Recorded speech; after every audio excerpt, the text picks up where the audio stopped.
நண்பர்களுக்கு வணக்கம். நம்ம இன்றைக்கி பார்க்குறது வந்து கட்டா கருவாடு. இந்த கட்டா மீனை வந்து கருவாடாக எப்படி செய்யணும் அப்படின்றது தான் இன்றைக்கி நம்ம இந்த வீடியோவில் பார்க்க போகிறோம்.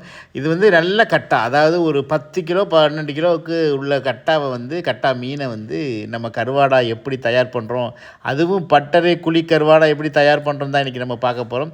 கட்டா மீனை விட கருவாட்டுக்கு ரொம்ப ரொம்ப ரொம்ப டேஸ்ட்டாக இருக்குது. அந்த கட்டா மீனை தான் நம்ம இப்போ கருவாடை நம்ம தயார் பண்ணுறோம்.